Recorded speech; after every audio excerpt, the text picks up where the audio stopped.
ढंटन नमस्कारम की हालचाल।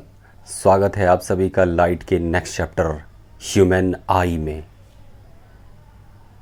मैं हूं अखिलेश कुमार पांडे और ये है हमारा और आपका ब्यूटीफुल सा चैनल 8.0 फर्स्ट स्टेप। नमस्कार। तो चलिए स्टार्ट करते हैं ह्यूमन आई का चैप्टर। ह्यूमन आई का चैप्टर मतलब आँख के बारे में पढ़ना होगा। ये आँख सबसे पहले निकाल के स्टडी कौन किया? Crime master Gogo. नाम सुने हैं आप लोग? Crime master Gogo.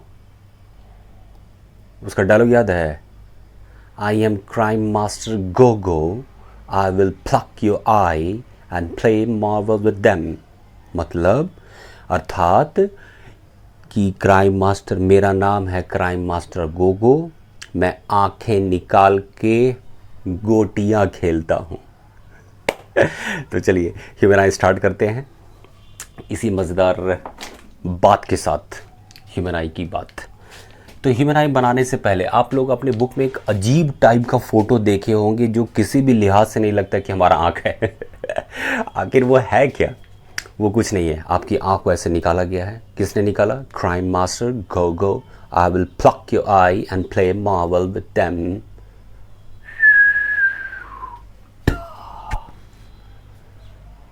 आँख को निकाला गया, एलएस उसको काटा गया, एलएस को अलग किया गया और आँख को ऐसे दिखाया जा रहा है। समझ गए? तो ये क्या है? हमारे आँख का एलएस है, longitudinal section. Heavy word. Eye, human आई।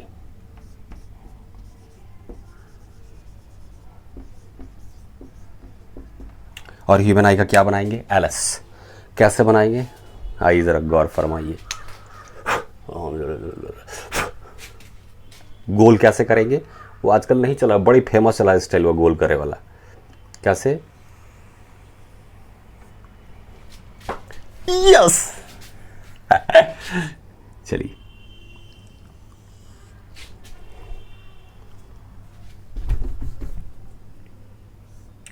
अरे हम का पाब्लो पिकासो हैं कि एकदम खतरनाक फोटो बना देंगे। कुछ ऐसा बना होगा। जरा इसको डबल लेयर्ड कर देते हैं हम लोग। डबल लेयर्ड एकदम अच्छे से खूबसूरत तरीके से नज़ाकत वाली तस्वीर बनाएंगे हम।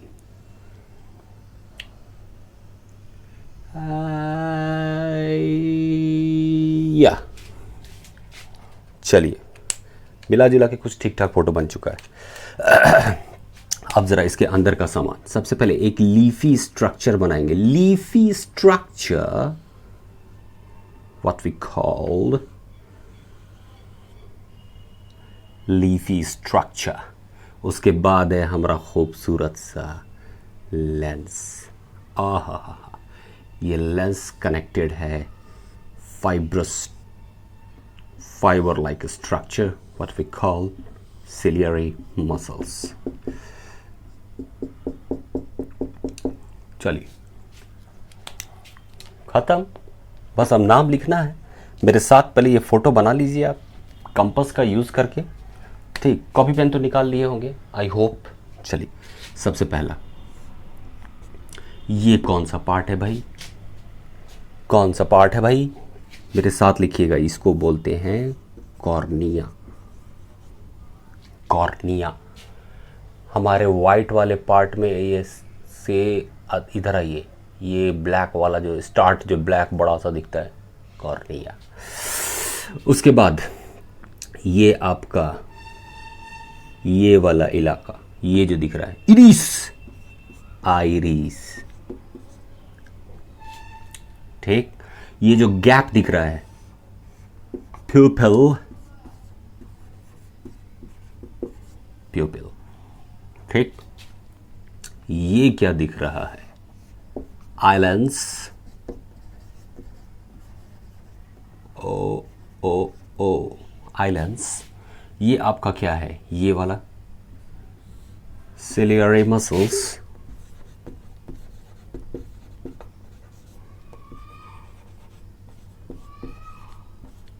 Ciliary muscles. और कुछ छोटा क्या? नहीं छोटा, ये वाली देखिए, ये वाली क्या है, स्क्लेरा।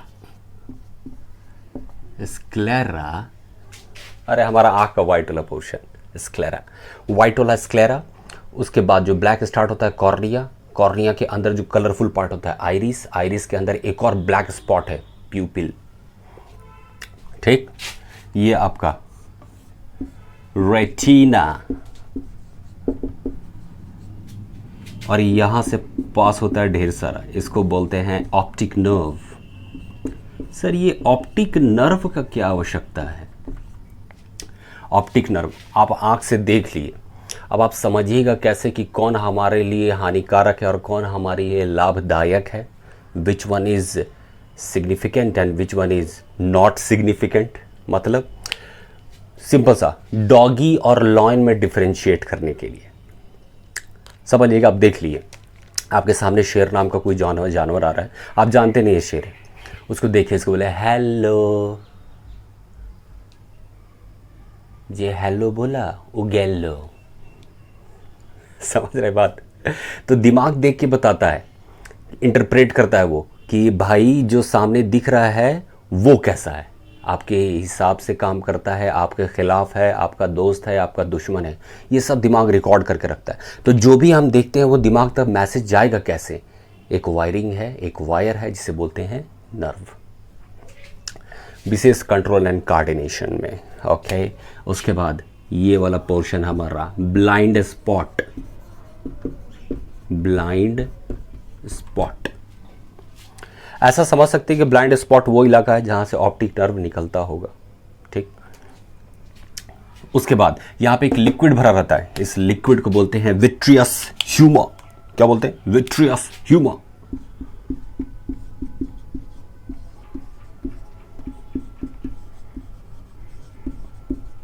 यहां पे एक लिक्विड भरा रहता है, मैं इधर ही लिख दे रहा हूं ब्लू पेन से, एक्वस ह्यूमर।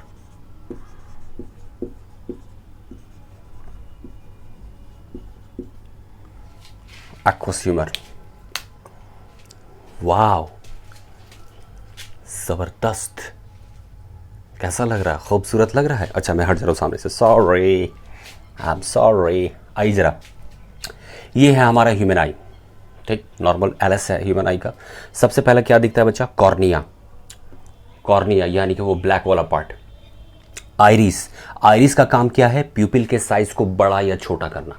आइरिस बिल्कुल डायफ्राम के जैसा है, फैलने सिकुड़ने वाला, ताकि लाइट कम ज़्यादा हो तो उसके हिसाब से ये प्यूपिल को एडजस्ट कर सके। प्यूपिल का साइज और आईलेंस का साइज दोनों एक साथ घटता बढ़ता है। अगर प्यूपिल छोटा तो आईलेंस भी छोटा, प्यूपिल बड़ा तो आईलेंस भी बड़ा। ऐसा क्यों होगा? इसी को तो एकोमोडेशन कहते हैं, एडजस्टमेंट। उसके बाद सिलेरी मसल्स लेंस को फैलने और सिकुड़ने में मदद करेगा। अभी जस्ट मैंने बताया कि प्यूपिल के साइज के हिसाब से आईलेंस का साइज घटता या बढ़ता है, तो उस लेंस के साइज को घटाने बढ़ाने में कौन मदद करेगा? Ciliary muscles. एस्क्लेरा हमारा व्हाइट वाला पार्ट हो गया। रेटिना जहाँ पे इमेज का फॉर्मेशन होगा।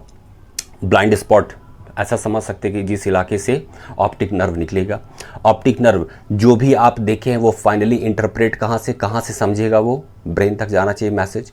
तो जो भी ये कलेक्ट करेगा वो किसके थ्रू जाएगा? ऑप्टिक नर्व से। कहाँ? To the brain.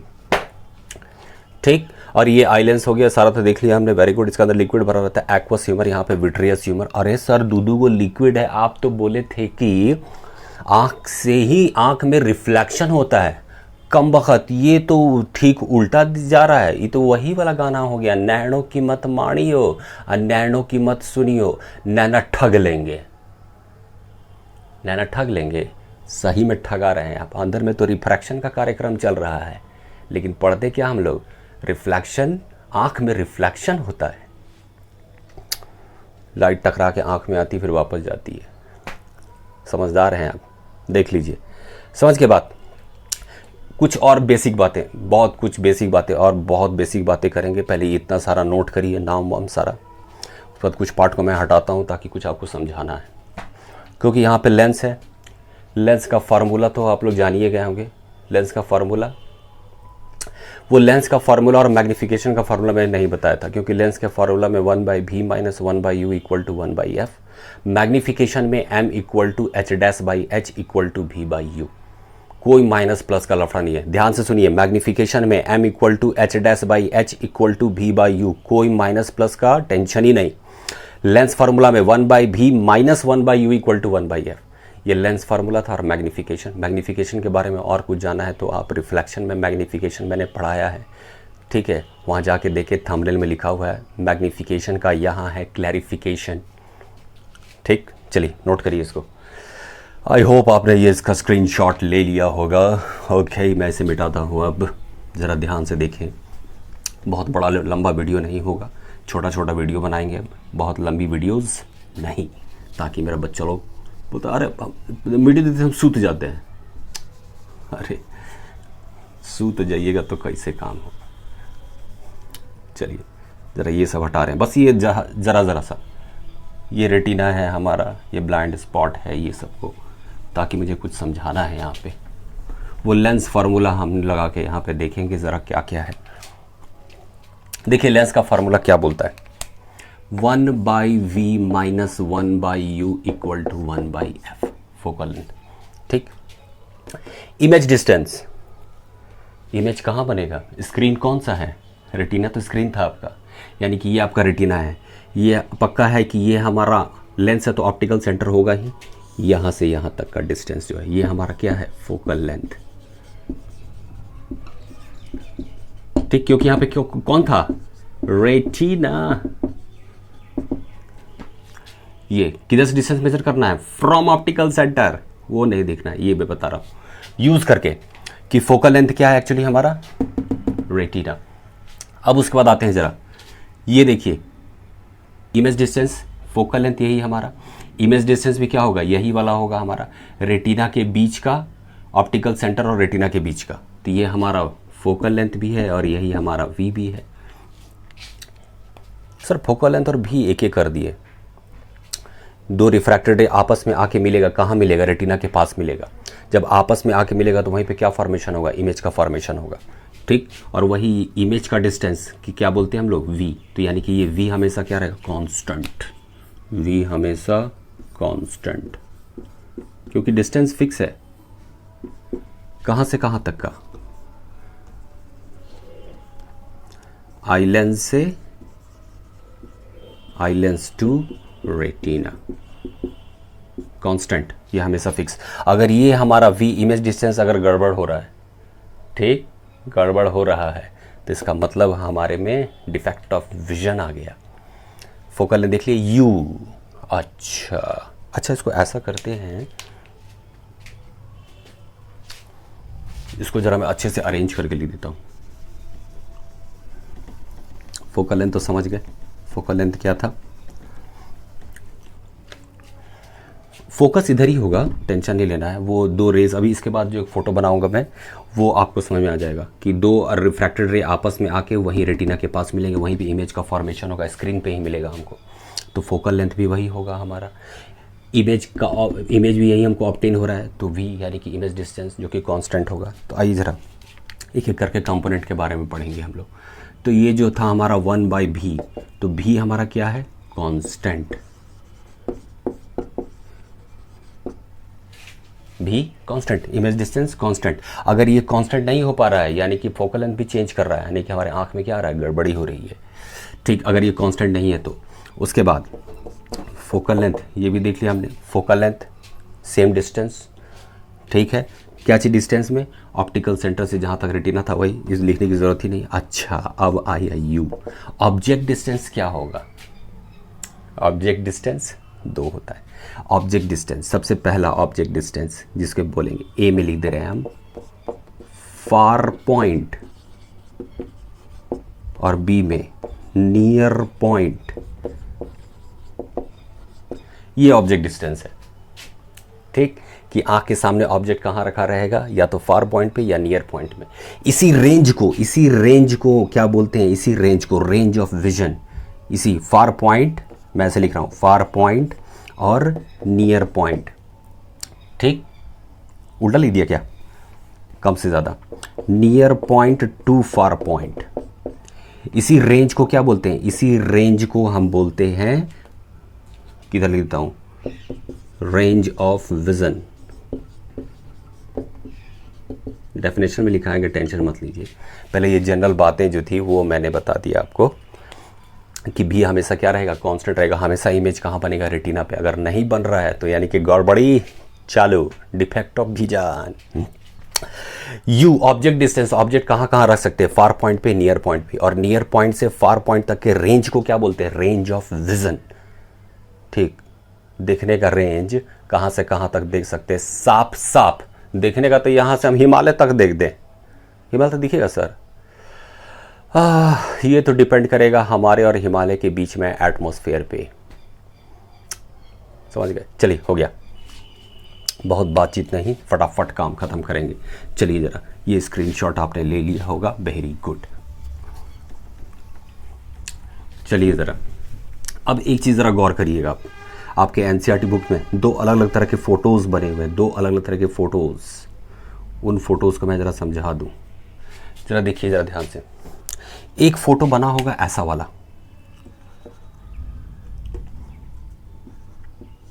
ऐसा, ठीक। और इसे मिलाता है वो कहाँ पे, ये देखिए, दो इंसिडेंट रे था, दो रिफ्रैक्टेड रे। मतलब ये रफ फिगर में बना रहा हूँ, समझा रहा हूँ आपको कि वो फिगर क्या बताता है। अगर ऐसा फिगर बना हुआ है तो ये क्या बताता है, नियर पॉइंट का। ये क्या बताता है, नियर पॉइंट का, कि ऑब्जेक्ट बहुत नज़दीक रखा हुआ है। नियर पॉइंट को एक और नाम से जानते हैं हम लोग। ये नियर पॉइंट कितना डिस्टेंस हो सकता है, 25 सेंटीमीटर, 25 सेंटीमीटर, 25 सेंटीमीटर। और इसी को क्या बोलते हैं, least distance of distinct vision. Least distance of distinct vision, मतलब कि नज़दीक कहाँ तक ऑब्जेक्ट रखा रहे कि शार्प इमेज बने, 25 सेंटीमीटर। इसी नियर पॉइंट को क्या बोलते हैं, least distance of distinct vision. ठीक। और एक और आपने तस्वीर देखी होगी, उसमें ऐसे पैरेलल रे ऐसे जाता है, ऐसे ऐसे। ये क्या बताता है, far point. Far point, far point कहाँ तक हो सकता है, कितना हो सकता है, इन्फिनिटी। कोई रेंज इसका निश्चित नहीं, जहाँ तक आप साफ देख पाइए, आपके आंख पे डिपेंड है फार पॉइंट। तो ये सब बेसिक बातें थी जो कि बताना बहुत बहुत ज़रूरी था बच्चों को। ठीक, चलिए ज़रा हटाऊं, अब ज़रा डेफिनेशन लिख लिया जाए।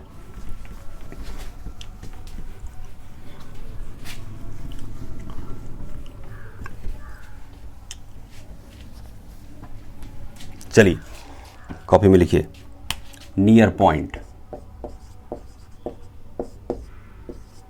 नियर, अच्छा,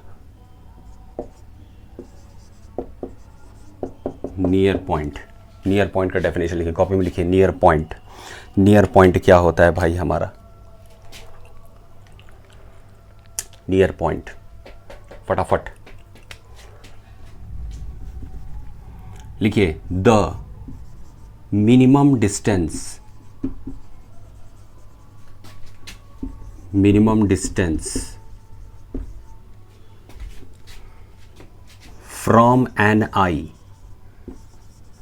from an eye where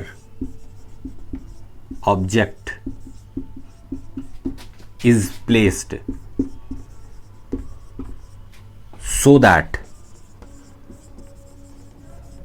sharp image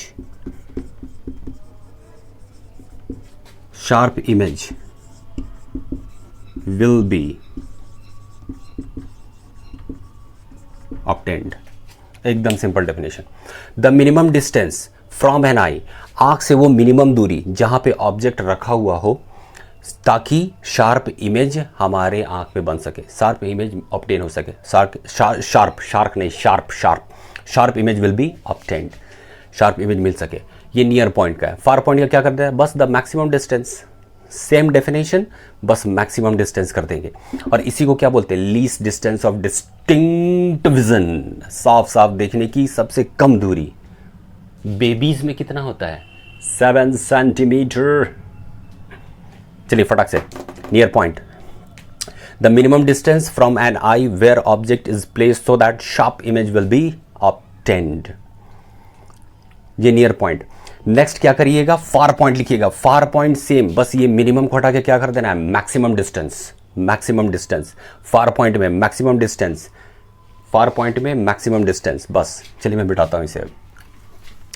अच्छा सर ये तो बात हो गया, अब ये नियर पॉइंट, फार पॉइंट, ये सब क्या है सर ये सब? अरे ऑब्जेक्ट अलग अलग पोजीशन पे रहे, आँख इसी जद्दोजहद में तो रहता है कि ऑब्जेक्ट कहीं भी रखा रहे लेकिन इमेज हमारा बिल्कुल साफ साफ बने। इसी जद्दोजहद को क्या बोलते हैं, एकोमोडेशन, ताकि ऑब्जेक्ट जहाँ भी रहे, लाइट कम रहे ज़्यादा रहे, ऑब्जेक्ट ऐसा जनरली माना जाता है कि अगर नियर पॉइंट है तो हाँ भाई लाइट का एम्पल अमाउंट होगा, ठीक साफ साफ दिखेगा, और अगर दूर है तो लाइट कुछ कम अमाउंट में होगा। तो यहाँ पे ये जो आँख है हमारा हमेशा कोशिश करता है कि हमेशा इमेज हमेशा शार्प बने, चाहे ऑब्जेक्ट जहाँ भी हो, दूर रहे नज़दीक रहे, आँख हमेशा कोशिश करता है कि इमेज बिल्कुल साफ दिखे। इसी जद्दोजहद को, इसी कोशिश को क्या बोलते हैं, एकोमोडेशन।